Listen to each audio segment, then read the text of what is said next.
Early voting for the November 5th general election begins September 26th, and by all indication, it's the undecided voters that are going to make up the difference one way or the other. What are some of the things that politicos are saying are going to attract undecided voters to their side? Something I've been asking candidates and officials from both parties. Of course, the Democratic National Convention wrapping up last week in Chicago, where the center square was on the ground. We were able to speak with several elected officials about it and to get their thoughts, but also with several candidates from the other side to get their thoughts as well. It is Illinois in Focus Daily. I'm Greg Bishop. Like, subscribe, hit that notification bell with America's Talking Network. And of course, go to thecentersquare.com to get the newsletter to stay up to date. And you'll be definitely in the know, no question. But at the Democratic National Convention, where the center square was on the ground, I was able to talk with Illinois House Speaker Chris Welch, and we sat down for a bit, and I asked him what are some of the things that he thinks are going to attract undecided voters to Democrats. Here is the speaker. Well, I think, especially independents and undecideds, those are folks that are waiting to learn all of the facts. They're doing their homework. They're researching the candidates. And I think we're doing a very good job here at the convention. You're going to see it for the next 2 nights of making our case to the American people of why they should choose Vice President Harris and Governor Walz to be the next president and vice president of the United States, because they know that voters are going to do their homework, and we're trying to make it easy for them. So again, some indication that voters will know, but I think a lot of voters are still waiting to see some of the major issues, economic issues, border issues. I know that the vice president, Kamala Harris, and her VP pick, Minnesota Governor Tim Walz, they have an interview with CNN, a joint interview. So maybe we'll get some indication there as to what exactly the Democrats are going to be pushing for, other than, abortion and reproductive rights and blasting Donald Trump, which is really all we heard at the Democratic National Convention.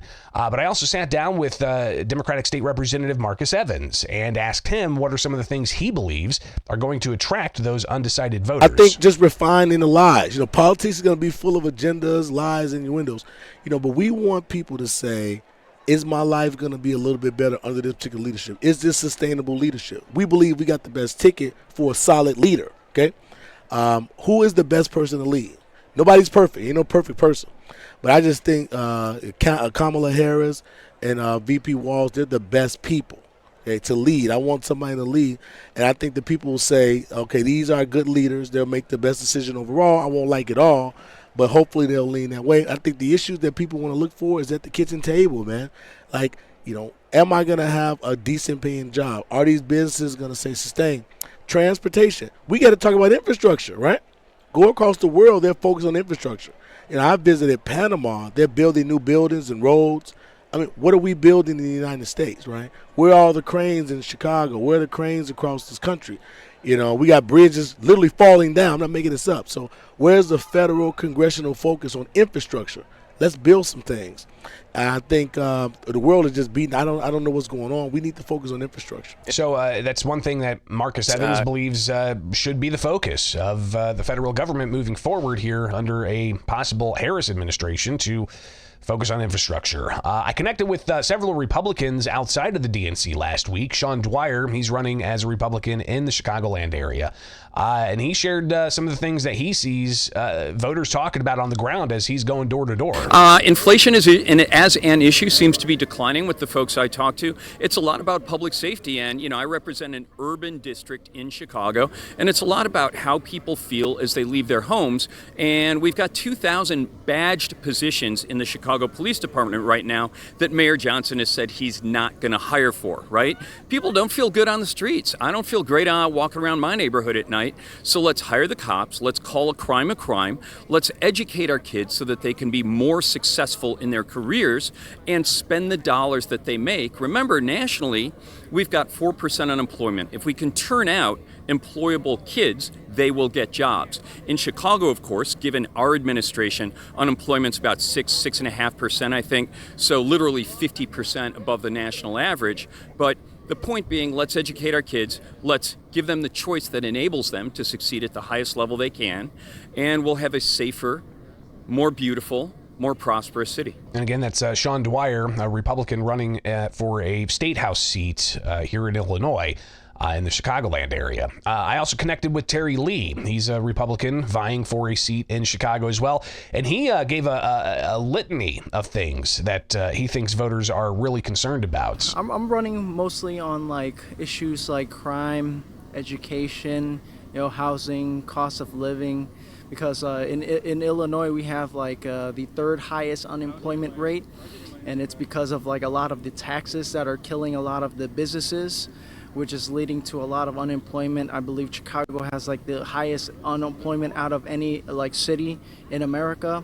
And like I also have family members who were business owners, and like a lot of their businesses were destroyed after COVID, and like the violence and the riots and the crime. So crime is another big issue, and we got to make sure that our cities and our streets are kept safe, and we have to do that through supporting our law enforcement to do the right thing, because 27 out of 30 of the most crime-ridden cities are ran by Democrats.